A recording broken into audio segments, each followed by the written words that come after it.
आप सबके जहन में एक सवाल जो मैं अक्सर सुनता भी हूँ कमेंट के अंदर कि आसिफ भाई क्या ऑल्ट कॉइन सीज़न स्टार्ट हो चुका है और जो ऑल्ट कॉइन सीज़न चल रहा है क्या ये अब छोटा मोटा सा एक ऑल्ट कॉइन सीज़न होगा या फिर हम इसे जो है किसी बड़े बुल रन में बदलते हुए देखेंगे। क्या ऑल्ट कॉइन्स हमें यहाँ पे वैसा पंप होते हुए दिखेंगे जैसा हमने माजी में देखा है, 2021 में देखा, 2017 में देखा। क्या वैसे ऑल्ट कॉइन सीज़न अब पॉसिबल है? अगर पॉसिबल है तो हम वो कब देखेंगे? ज़ाहिर है अभी तो आप ऑल्ट कॉइन्स को देखो तो पंप ज़रूर हुए, 30 से 40% पंप हुए हैं, कुछ ऑल्ट कॉइन्स 2x भी हुए हैं, बट अभी तक हमें वो रैली भी देखने को नहीं मिली है जो हमने दिसंबर में देखी थी। तो यहाँ पे क्या होने वाला है ऑल्ट कॉइन्स के साथ? क्या ऑल्ट कॉइन्स यहाँ पे अब दोबारा नीचे जाने वाले हैं? क्या एक छोटी सी झलक दिखा के ऑल्ट कॉइन्स अब डंप करेंगे? क्या अब यहाँ पे हमारे मार्केट से निकलने का दोबारा वक्त आ चुका है जब बिटकॉइन दोबारा से अपने टॉप को रिटेस्ट कर रहा है? ये सारी चीज़ें वीडियो में डिस्कस करेंगे। तो बिना किसी देरी के वीडियो को स्टार्ट करते हैं और सबसे पहले हम देखते हैं कि फंडामेंटली हमारे इर्द गिर्द क्या चल रहा है। तो यहाँ पर दोस्तों फंडामेंटली जो है ना मार्केट में बड़ी उथल पुथल हुई है। लास्ट कुछ महीनों के दरमियान आपने देखा कि टैरिफ वॉर स्टार्ट हुई और इसके अलावा और बहुत सारे मामलात हुए, जैसे कि जेरम पॉल की जो जंग थी डोनाल्ड ट्रंप के साथ, उसकी वजह से हमें रेट कटिंग नहीं देखने को मिल रही। हालांकि एक के बाद एक नंबर जो है वो अच्छे दिख रहे हैं, इन्फ्लेशन कम दिख रही है। और आज का जो रीसेंट एक नया डेटा हमारे सामने आया है वही मैं आपको दिखा दूं। जस्ट कुछ लम्हों पहले ही खबर हमारे सामने आई है और खबर ये है कि यूएस कोर पीपीआई जो है वो भी जो है 2.4% तक गिर चुका है, यानी कि एक्सपेक्टेशन से ज़्यादा अच्छा नंबर जो है हमें यहाँ पे देखने को मिल रहा है। तो यहाँ पे ओवरऑल सारे के सारे नंबर जो भी एक के बाद एक आ रहे हैं वो अच्छे आ रहे हैं और पहले भी अच्छे आ रहे थे, बट बहरहाल जेरम पॉल के और डोनाल्ड ट्रंप की लड़ाई की वजह से हमें यहाँ पर जो है ना कोई अच्छी खबर देखने को नहीं मिल रही थी। बट अगर आप लोगों को याद हो तो मैंने तब भी चीज़ समझाई थी आपको कि सारे के सारे मामला जो डोनाल्ड ट्रंप ने अचानक स्टार्ट किए हैं और यहाँ पे जो टैरिफ वॉर स्टार्ट की है, जो जेरम पॉल से वो लड़ाई कर रहा है, इसके अलावा जो वो हर तरह से इकोनॉमी को गिराने की ट्राई कर रहा है, उसका रीज़न सिर्फ एक ही है कि इस बंदे को चाहिए पैसा। इसको पैसा नहीं मिलेगा, इसका बस चलेगा, ये पूरे अमेरिका को डाउन कर देगा और पैसा हासिल करने की ट्राई करेगा। तो वही ट्राई कर रहा था और पहले तो काफ़ी लोगों को बेवकूफ़ लग रहा था और तब मैंने क्या कहा था, आपको याद होगा, मैंने कहा था बेवकूफ़ बंदा नहीं है, बहुत बड़ा बिजनेसमैन है और इसे पता है क्या कर रहा है। तो वही आपने देखा कि जो आपकी टैरिफ वॉर थी वो भी आहिस्ता आहिस्ता जो है वो शांत होती गई, इसको अच्छी डील्स मिलती गई और अब यहाँ पे सुनने में आ रहा है कि चाइना के साथ भी जो है इसकी डील होने जा रही है। इसके अलावा ये सारी सिचुएशन क्रिएट करके इसने जेरम पॉल को मजबूर अब कर दिया है कि सूनर और लेटर उससे रेट कटिंग करनी पड़ेगी। और ये सारी हवाएं जो चल रही हैं ना, ये आप लोगों को तो मैं पहले से समझा ही रहा था, हम तो खैर देख ही रहे थे, बट बहुत सारे लोग हैं जो इससे बिल्कुल अनजान बैठे हुए थे। आप लोगों को याद होगा कि उस टाइम जो है ना जिस यूट्यूबर को आप देखते थे वो एक ही बात कर रहा होता था कि अब जो है ना मार्केट बेयर रन में जा रही है, ऑल्ट कॉइन्स जो है और गिरेंगे, और कोई आपको उम्मीद नहीं दिला रहा था क्योंकि वो सब लोग वो देख रहे थे जो उनको दिखाया जा रहा था। बट जो वेल्स होती है ना उनका माइंड बिल्कुल डिफरेंट होता है, वो तभी से भांप चुकी थी कि मार्केट जो है क्या करेगी। इसीलिए आपने देखा कि माइकल सेलर ने खरीदना बंद नहीं किया, बिटकॉइन ये खरीदा था मुसलसल। इसके अलावा आप लोग ब्लैक रॉक को देखो, बड़ी बड़ी वेल्स को देखो, वहाँ पे हमें कोई मेजर सेलिंग नहीं दिखाई दे रही थी ETF के अंदर। और मज़े की बात यह है कि सिर्फ बिटकॉइन को नहीं बल्कि वो रिस्की एसेट्स को भी खरीद रहे थे और मुख्तलिफ ऑल्ट कॉइन्स के अंदर भी अपनी पोजीशंस बिल्ड कर रहे थे, यानी कि आप सब लोग बेच रहे थे और ये सारी वेल्स जो है वहाँ पर भी खरीद रही थी क्योंकि उनको मालूम था कि आगे क्या होने वाला है, ट्रम्प क्या करने वाला है। और अभी भी बता दूं दोस्तों कि अभी भी बहुत कुछ होना बाकी है। वो एक फिल्म का डायलॉग है ना कि पिक्चर अभी बाकी है मेरे दोस्त, तो वाकई में दोस्तों पिक्चर अभी बाकी है और जस्ट अभी जो है ना आप लोग इस पिक्चर का इंट्रो देख रहे हो जहां तक मैं समझता हूं दोस्तों, और वही मैं आपको आगे एक्सप्लेन भी करूंगा कि अभी जो आप ऑल्ट कॉइन का पंप देख रहे हो इसे हम ऑल्ट कॉइन का बुल रन नहीं कह सकते, हम कह सकते हैं कि छोटी मोटी जो है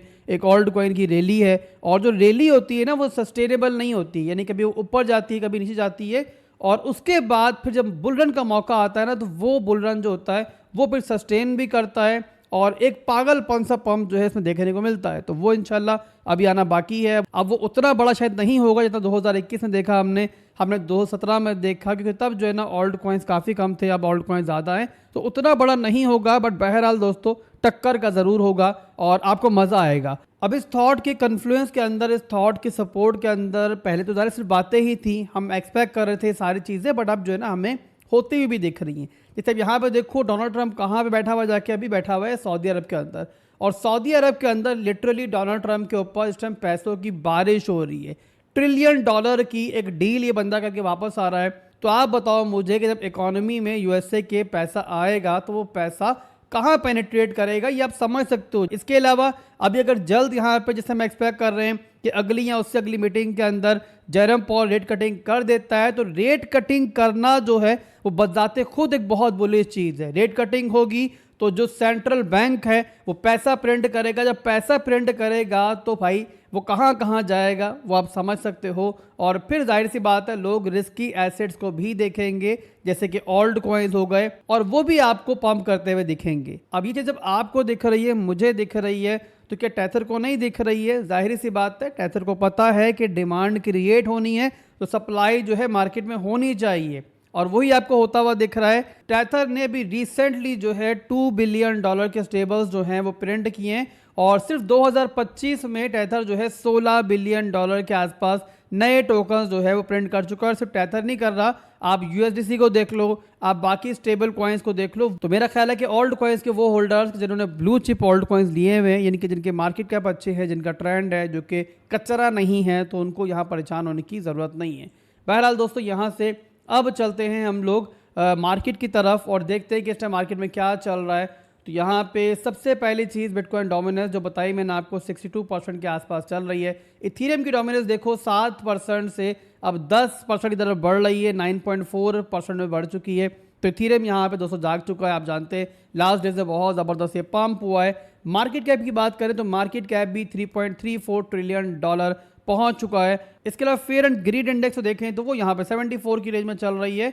और लास्ट 24 आवर्स के अंदर जो ओल्ड कॉइन्स यहाँ बेहतर परफॉर्म कर रहे हैं उनमें XMR है, BGB है, बिटगेट का टोकन है, और इसके अलावा KuCoin का टोकन है। तो यहाँ पे जो एक्सचेंजेस के टोकन हैं वो आज यहाँ पे ट्रेंडिंग में हमें दिख रहे हैं। और इसके अलावा यहाँ पे जो बड़े ओल्ड कॉइन्स हैं उनमें थोड़ी हमें रिट्रेसमेंट दिख रही है। उसका रीज़न ये कि बिटकॉइन यहाँ पे थोड़ा सा सपोर्ट तरफ नीचे आया है। 1,01,000 की रेंज जो है अब इसने रिटेस्ट की नीचे आके, और बिटकॉइन डोमिनेंस थोड़ी सी आज पंप कर रही है। तो बिटकॉइन डोमिनेंस यहाँ पंप कर रही है, तो आज थोड़े बड़े ओल्ड कॉइन्स जो है आपको थोड़ा सा यहाँ पर जो है ना दबाव में दिख रहे हैं। बट डोमिनेंस के बारे में बता दूँ मैं आपको चार्ट दिखा के, बल्कि कि यहाँ पे डोमिनेंस का स्ट्रक्चर जो है वो अभी भी जो है ना वो नीचे की तरफ ही है। मैं आपको दिखाता हूँ चार्ट ओपन करके।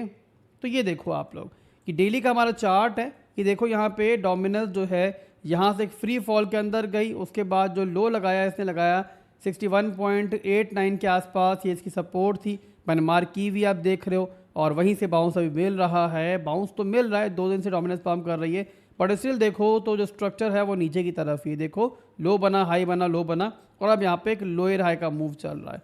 तो डोमिनेंस बहरहाल पंप तो कर रही है, बट स्ट्रक्चर जो है वो अभी भी नीचे की तरफ है। तो आप लोग घबराओ नहीं, और रिट्रेसमेंट आती है तो आप लोग जो नीचे की रेंजेस मैंने आपको दी हैं उनमें एक्यूमुलेशन की ट्राई करो। अच्छा, यहाँ मैं एक चीज़ ऐड कर दूँ, 2 दिन पहले मैंने कमेंट देखा था जहाँ पे एक बंदे ने सवाल किया हुआ था कि आप जो भी ओल्ड कॉइन्स इन दिनों के दरमियान बता रहे हैं हमें कि मिड टर्म में लेने हैं, उनकी पहली एंट्री भी जो है वो आप 15-20%, इवन 25% तक नीचे दे रहे हैं। तो नतीजा आपके सामने कि मैं क्यों आपको यहाँ पे थोड़ी सी नीचे की एंट्रीज दे रहा था। मैंने उन वीडियोस के अंदर भी समझाया था कि जब मार्केट बहुत ज़्यादा ग्रीन होती है ना, तो कभी भी आप मार्केट प्राइस पे एंट्री ना लो, बल्कि थोड़ा सा नीचे से एंट्री स्टार्ट करो। और बहुत चुल काट रही है तो करंट मार्केट प्राइस पे छोटी एंट्री लो, और बड़ी एंट्री ट्राई करो कि नीचे जो है ना जाके DCA करो सपोर्ट लेवल्स के ऊपर। तो यही मेरा रीज़न था जिसकी वजह से मैंने ओल्ड कॉइन्स के अंदर थोड़ी सी नीचे आपको एंट्रीज दी थी, और अभी आपको उसका अंदाज़ा बहरहाल हो रहा है। ओल्ड कॉइन्स थोड़े से आज जो है नीचे दिख रहे हैं। एनीवेज दोस्तों, ये हो गया बिटकॉइन डोमिनेंस। अब इसके बाद चलते हैं यहाँ पे बिटकॉइन के चार्ट के ऊपर, वहाँ पर देखते हैं क्या चल रहा है। तो BTC का दोस्तों वही सिनेरियो चल रहा है जो मैं काफ़ी देर से आपको समझा रहा हूँ कि बिटकॉइन यहाँ पे एक रेंज में ही ट्रेड कर रहा है। इस रेंज का जो मेन सपोर्ट है वो है आपका 1 लाख का एरिया, और जो मेन आपका रेजिस्टेंस है वो है आपका ये 1,08,000 का एरिया। बट यहाँ पे अभी लोकल रेजिस्टेंस है बिटकॉइन की 1,05,000 के रेंज में, वहाँ से बिटकॉइन जो है इस टाइम काफ़ी रेजिस्टेंस जो है ले रहा है। तो यहाँ पे उसी रेजिस्टेंस की वजह से यहाँ पे छोटा सा हमें स्ट्रक्चर ब्रेक भी मिला है, और 4 घंटे के अंदर एक लोअर हाई बनाने के बाद अब यहाँ पर जो है बिटकॉइन एक लोअर लो की तरफ जा रहा है। तो यहाँ पे अगर बिटकॉइन यहाँ पे 1 लाख के एरिया को, 98,000 के एरिया को रिटेस्ट करता है तो ये हो सकता है, आप लोगों ने परेशान नहीं होना है। और यहाँ पे होता है तो आप जो है इथीरियम को देख सकते हो, एंट्री बनाना स्टार्ट कर सकते हो, और ट्राई करो कि इन दिनों के दरमियान जो है ना आप एक्यूमुलेशन की ट्राई करो, यानी कि एक पार्ट में एंट्री मत बनाओ। जैसे कि इथेरियम में एंट्री लेनी है आपने 2300 2350 के ऊपर पहली एंट्री ले सकते हो, उसके अलावा नीचे जाता है तो आप 2000 के लेवल पे डीसीए कर सकते हो। यानी कि इस टाइम प्लान बना के चलो, यानी कि आप कह सकते हो कि ये टाइम है एक्यूमुलेशन का, मैनिपुलेशन का और फिर एक्सपेंशन का। तो उसी के हिसाब से आप लोगों ने जो है अपनी पोजीशन को बिल्ड करना है। और इसके अलावा अगर आप लेवल टू लेवल ट्रेडिंग कर रहे हो, शॉर्ट टर्म की ट्रेडिंग कर रहे हो, तो वो बहरहाल जो है आप स्टॉप लॉस करते रहो। बहुत सारी ज़बरदस्त ट्रेड्स इन दोनों के दरमियान बन रही हैं। जब भी बिटकॉइन आपको रेंज में मिले तो ऑल्ट कॉइन्स भी ज़ाहिर है फिर रेंज बाउंड होते हैं और वो भी ऊपर नीचे टकरे मारते हैं, तो उसके दरमियान जो है ना बड़ी अच्छी ट्रेड बन जाती है। तो ट्रेडिंग के लिए ज़बरदस्त दिन चल रहे हैं। अगर आप एक अच्छे स्कैल्पर हो, अगर आप यहाँ पे एक शॉर्ट टर्म के ट्रेडर हो, तो ये मजे वाले दिन चल रहे हैं बहरहाल। तो बहरहाल दोस्तों अभी के लिए बस इतना ही था। ओवरऑल जो सिनेरियो मार्केट में चल रहा है मैंने आपको बता दिया है। काफ़ी सारे ऑल्ट कॉइन्स मैंने लास्ट डेज में आपको दिए हैं, तो उन पर नज़र रखो। इन केस अगर बिटकॉइन यहाँ पे कोई आपको रिट्रेसमेंट देता है नीचे की तरफ, नीचे की रेंजेस की तरफ, तो फर्दर भी गाइड करूंगा और उन ऑल्ट कॉइन्स को आप जो है उन रेंजेस पे एक्यूमुलेट कर सकते हो। लेवल्स वगैरह सब बताए हुए हैं लास्ट 3 दिन के अंदर, आप जो वीडियोस है हमारी देख सकते हो। फर्दर कुछ होता है इंशाल्लाह और मुझे मज़ीद कोई कन्फर्मेशन दिखती है शॉर्ट टर्म के अंदर तो मैं अगली वीडियो बना दूंगा। तब तक के लिए आपसे इजाज़त चाहूँगा, फिर मिलेंगे इंशाल्लाह बहुत जल्द। दुआ में रखिएगा। अल्लाह हाफिज़।